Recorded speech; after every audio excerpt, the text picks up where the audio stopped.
Hello friend मैं Vinod Kumar Vedanta civil services classes के online platform पर आप सबका स्वागत करता हूं। मैं जो एनसीईआरटी हिस्ट्री का सीरीज चला रहा हूं उसके साथ आप लोगों के सामने हूं। मैं कोशिश कर रहा हूं कि पर डे एक एक चैप्टर का डिस्कशन कर दूं और मैं क्लास 6 हिस्ट्री एनसीईआरटी का सीरीज़ चला रहा हूँ जो आज का तीसरा दिन है और मैं तीसरे चैप्टर के साथ आपके सामने हूँ। मैं कोशिश कर रहा हूँ कि एनसीईआरटी को पूरा डिस्कशन करूं क्योंकि एनसीईआरटी बहुत बेसिक के लिए बहुत इम्पॉर्टेंट सेक्शन है।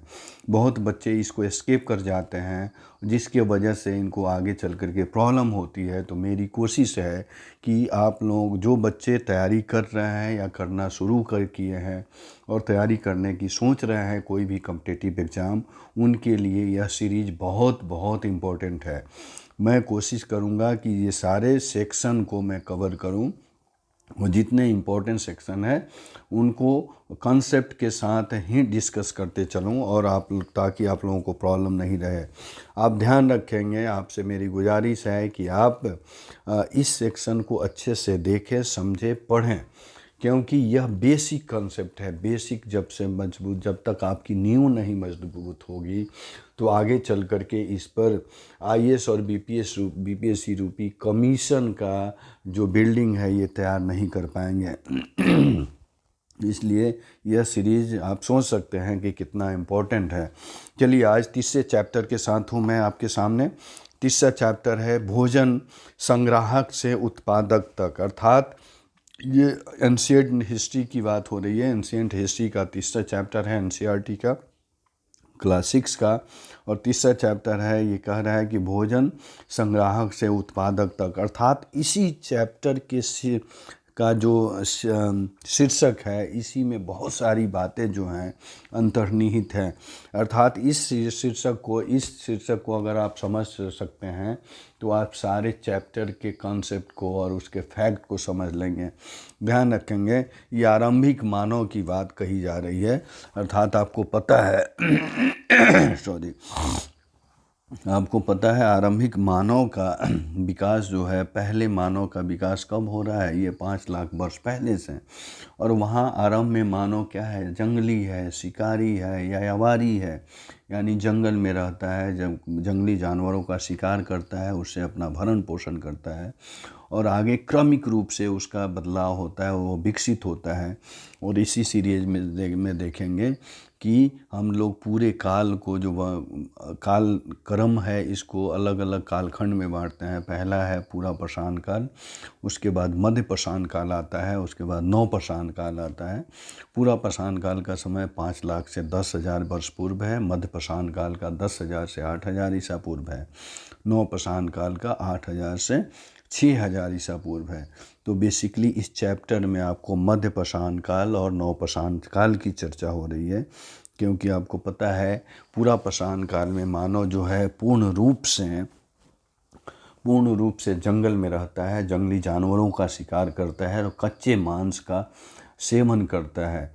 और क्रमिक रूप से वो जैसे जैसे उसकी स्थिति परिस्थिति बदलती है, उसके रहन सहन बदलते हैं, उसके टेक्नोलॉजी का विकास होता है, उसके औजार भी बदलते हैं और औजार से उसके शिकार करने की प्रणाली पद्धति भी बदल जाती है, जो इसके क्रमिक विकास को दर्शाता है, अर्थात इसके निरंतरता को दिखाता है।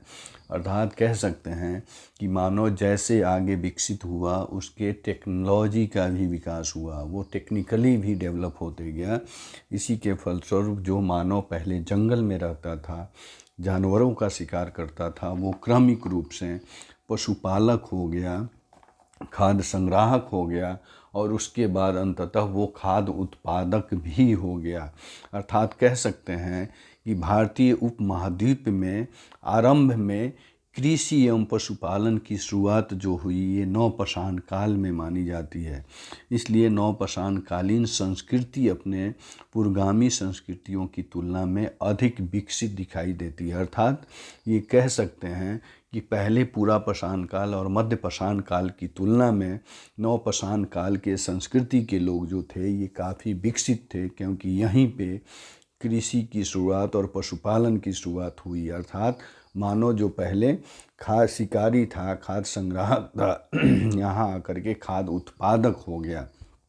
और आपको पता है इसी काल में मानव पूर्ण रूप से कृषि से परिचित हो गया और कृषि में यह काफ़ी विकसित हुआ। और इसी में आप देखेंगे इसी के फलस्वरूप ये पशुपालक भी बन गया। अर्थात कहा जाता है कि खाद्य उत्पादक के साथ साथ ये क्या हो गया, पशुपालक भी हो गया और पशुओं को भी पालने लगा। इसी चीज़ की चर्चा करते हुए आपको पता है गार्डन चाइल्ड महोदय जो हैं नवपाषाण काल को नवपाषाणिक क्रांति का नाम देते हैं, यानी नवपाषाणिक क्रांति कहते हैं। गार्डन चाइल्ड महोदय जो है वो नवपाषाणिक क्रांति कहते हैं और इसी को नियोलिथिक एज भी कहा जाता है। अब मैं बता दूं कि मध्य पाषाण काल को मेसोलिथिक एज कहा जाता है, क्योंकि यहाँ पर माइक्रो प्रकार के, अर्थात इसको मेसोलिथिक या माइक्रोलिथिक काल भी कहा जाता है, क्योंकि यहाँ माइक्रो प्रकार के औजार मिलते हैं। और यहीं पे देखा जाए कि मध्य पाषाण काल में ही मानव जो था यहाँ आकर के ये पशुपालक हो गया था। यानी यहाँ पर देखा जाए पशुपालन के प्राचीनतम साक्ष्य जो हैं मध्य पाषाण काल में राजस्थान के भीलवाड़ा ज़िले के बागौर में और मध्य प्रदेश एमपी के आदमगढ़ से पशुपालन के प्राचीनतम साक्ष्य मिले हैं जो मध्य पाषाण कालिक हैं।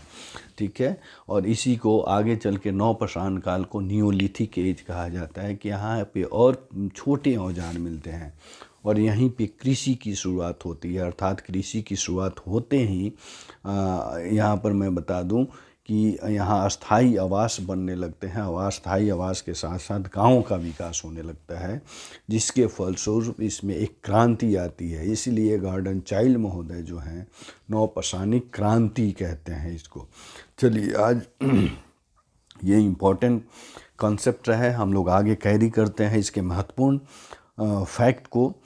पहला फैक्ट है, यहाँ कहा जा रहा है कि भिन्न भिन्न फसलों को उगाने के लिए भिन्न भिन्न जलवायु की आवश्यकता पड़ती थी। यही नहीं, भिन्न भिन्न पशुओं की भी भिन्न भिन्न वातावरण की आवश्यकता पड़ती थी, जो बिल्कुल सही है। अर्थात फसल को उगाने के लिए फसल की जो पैदावार होती थी ये अलग अलग मौसम में अलग अलग तरह के फसलों की पैदावार होती थी और फसलें की कटाई बुनाई होती थी। उसी के हिसाब से देखा जाए जो पशु भी थे वो भी मौसम के हिसाब से उनमें उनके वातावरण में भी भिन्नता देखी जा सकती है। नेक्स्ट प्रश्न देखते हैं यहाँ पे। दुनिया की जलवायु बदलती रही, साथ ही लोग जिन वनस्पतियों और पशुओं का भोजन के रूप में इस्तेमाल करते थे वे भी बदलते रहे। इस प्रकार धीरे धीरे वे कृषक बन गए। जब जलवायु बदला, वनस्पतियाँ बदली, अर्थात पशुओं के भोजन के रूप में जब वो इस्तेमाल करते थे तो धीरे धीरे वे क्या हो गए, कृषक के रूप में कन्वर्ट होते गए। लोगों ने जानवरों को आकर्षित कर उन्हें पालतू बनाया। सबसे पहले कुत्ते को पालतू बनाया गया। आप ध्यान रखेंगे कि यहीं पे देखा जाता है कि नवपाषाण काल में ही सबसे पहला कुत्ता को पालतू बनाए जाने का साक्ष्य मिला है। अर्थात कश्मीर के बुर्ज होम से, आप ध्यान रखेंगे, कश्मीर के बुर्ज होम से मानव के साथ कुत्ते को दफनाए जाने का साक्ष्य मिला है जो नवपाषाण कालिक है, जो यह बताता है कि पहली बार मानव जो था यह कुत्ते को पालतू बनाया। धीरे धीरे लोग भेड़ बकरी देखिए ध्यान रखेंगे, धीरे धीरे लोग भेड़ बकरी, गाय, सूअर को भी पालतू बनाने लगे। इस प्रकार धीरे धीरे वो पशुपालक बन गए। अनाज को बीज, भोजन और उपहार के रूप में उपयोग किया जाता था, इसलिए लोगों को इनके भंडारण की बात सोचनी पड़ी। अर्थात ध्यान रखेंगे, जब ये कृषि की शुरुआत किए, कृषि जब इनका विकसित हुआ, तो कृषि में जब अधिशेष अनाज की पैदावार होने लगी, अधिशेष अनाज उसे कहते हैं कि जब खाने से यानी उपभोग से जब बच जाए तो उसे अधिशेष कहते हैं। जब अधिशेष अनाज का पैदावार होने लगा, जिसके फलस्वरूप उनको संग्रहण की आवश्यकता पड़ी, अर्थात उनको ये लगा कि अब इसमें संग्रहण इसको रखें कैसे, जिसके फलस्वरूप इन्होंने मृदभांड का विकास किया, अर्थात मिट्टी के बर्तन का विकास किया। ठीक है, इसलिए लोगों ने इनके भंडारण की बात सोची और तत्पश्चात देखेंगे कि ये मृदभांड का विकास किए। जानवरों से मांस, दूध भी प्राप्त हो सकता था। इस प्रकार पशुपालन भोजन के भंडारण का एक तरीका था। कुछ पुरास्थलों पर कृषकों और पशुपालकों के होने के साक्ष्य मिले हैं, इसे जांचने के लिए वैज्ञानिक, ध्यान रखें कहा जा रहा है, इसे जांचने के लिए वैज्ञानिक खुदाई में मिले पौधों और पशुओं की हड्डियों के नमूनों का अध्ययन करते हैं। नेक्स्ट फैक्ट है, यहाँ बताया जा रहा है, पुरातत्वविदों को कुछ पुरास्थलों पर झोपड़ियों और घरों के निशान मिले हैं, जिसे जांचने के लिए वैज्ञानिक खुदाई में मिले पौधों और पशुओं की हड्डियों के नमूनों का अध्ययन ये लोग करते थे। पुरातत्वविदों में कुछ पुरास्थलों को झोपड़ियों और घरों के निशान मिले हैं। झोपड़ी और घरों के निशान मिले हैं कुछ जगह पे, जिसमें प्रमुख है बुर्ज होम। बुर्ज होम जो कश्मीर, वर्तमान में कश्मीर में है, कि लोग गड्ढे के नीचे घर बनाते थे, जिन्हें गर्तावास कहा जाता है। आप ध्यान रखेंगे, ये कश्मीर के बुर्ज होम से, अर्थात कश्मीर के बुर्ज होम और गुफकराल, कश्मीर के बुर्ज होम और गुफकराल से गर्तावास मिले हैं। गर्तावास का अर्थ होता है ज़मीन को खोद करके नीचे घर बनाना। नवपाषाण युग की शुरुआत 10,000 वर्ष पहले से होती है। ठीक है, 10,000 वर्ष पहले से होती है। ओखली और मुसल और अन्य औजार नवपाषाण युग में पाए गए हैं।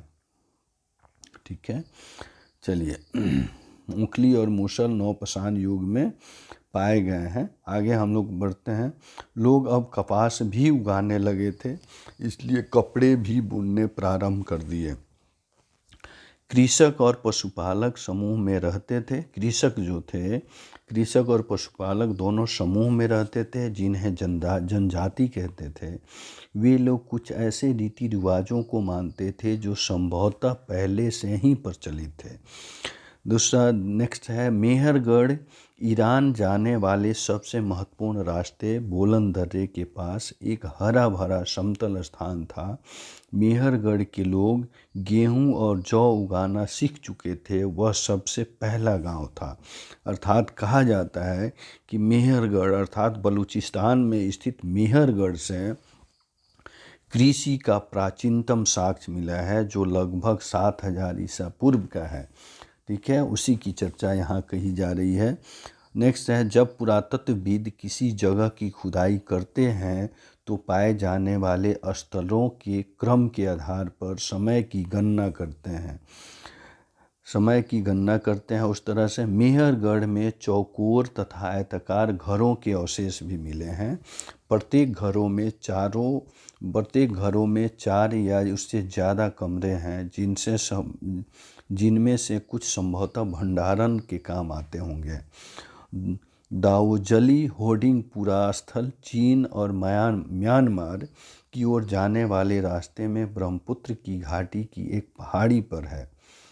इसकी चर्चा इन्होंने की है। चलिए, ये नेक्स्ट बहुत इम्पोर्टेंट इन्होंने फैक्ट दिया है, आप ध्यान रखेंगे। अर्थात ये पूरे फैक्ट में ये नवपाषाण काल की चर्चा करते हैं।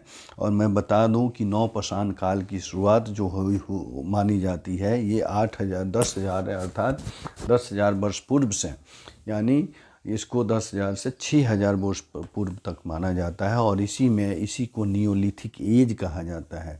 आप ध्यान रखेंगे ये नौपाषाण शब्द के जनक जो है ये सर जॉन लुबाक महोदय जो है, ये नौपाषाण शब्द के शब्द देते हैं अपनी पुस्तक प्री हिस्टोरिका प्री अपनी पुस्तक जो है इनकी प्री हिस्टोरिक टाइम्स में इन्होंने इस शब्द की चर्चा की है, जिसका प्रकाशन 1865 में यानी 1865 में होता है।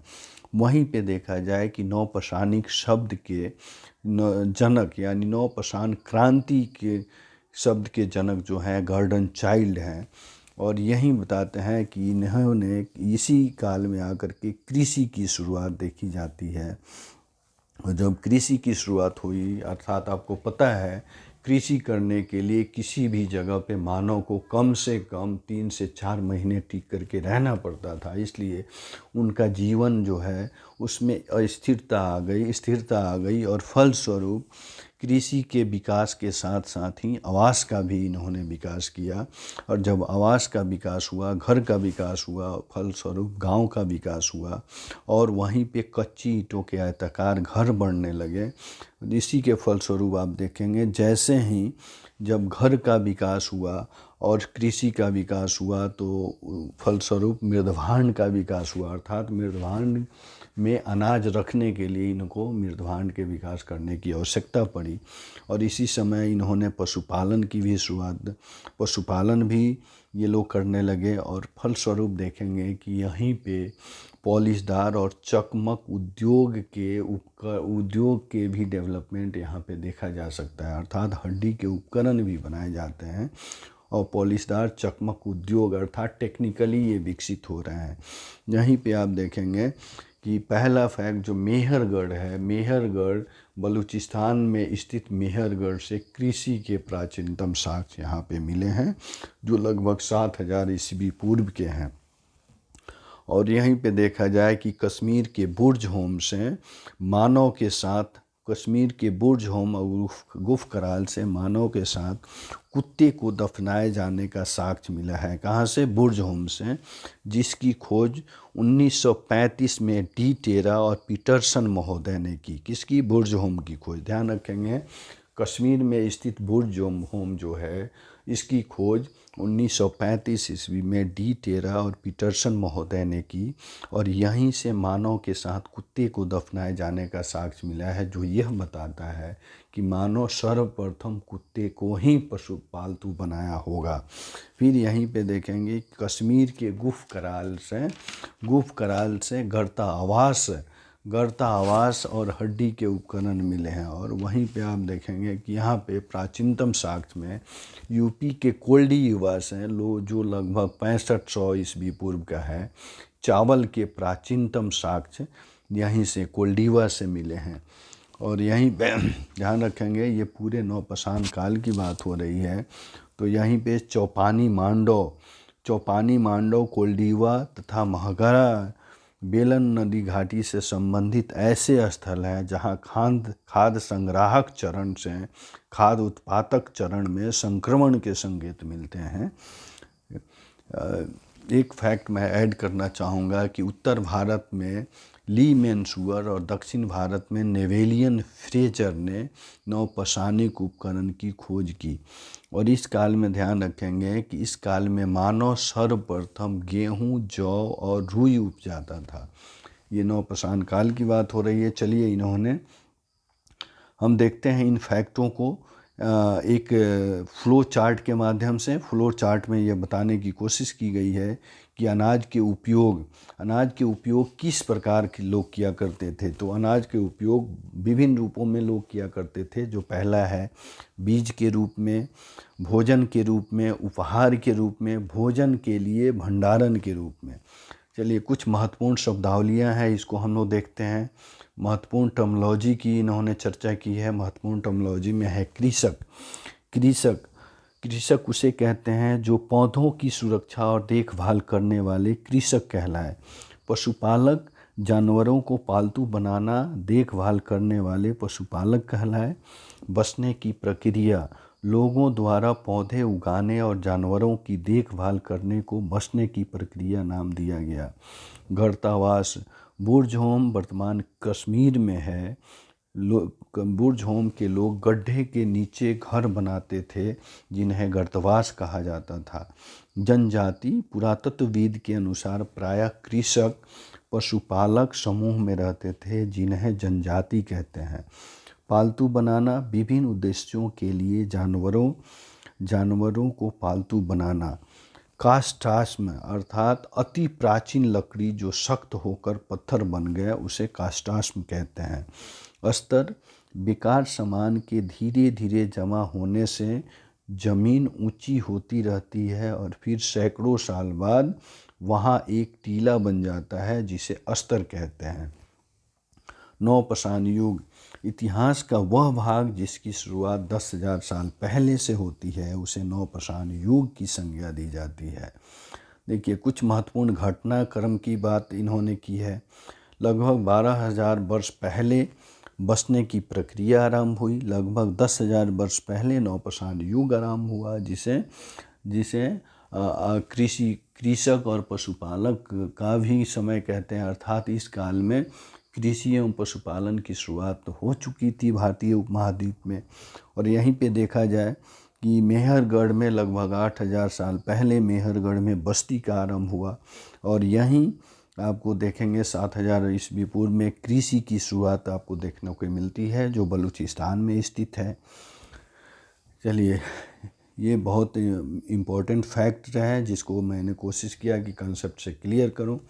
आप इससे जुड़े रहें और आज यहीं पे ख़त्म करते हैं। फिर हम लोग नेक्स्ट क्लास में नेक्स्ट चैप्टर के साथ मिलेंगे और मैं इसको कंटिन्यू करके रखूँगा। मैं चाहूँगा कि आप इस चैनल को लाइक शेयर और सब्सक्राइब ज़रूर करें। सब्सक्राइब के साथ साथ बेल आइकन को ज़रूर दबाएं ताकि कोई भी नोटिफिकेशन या कोई भी वीडियो डालूं तो पहले आपके पास जाए।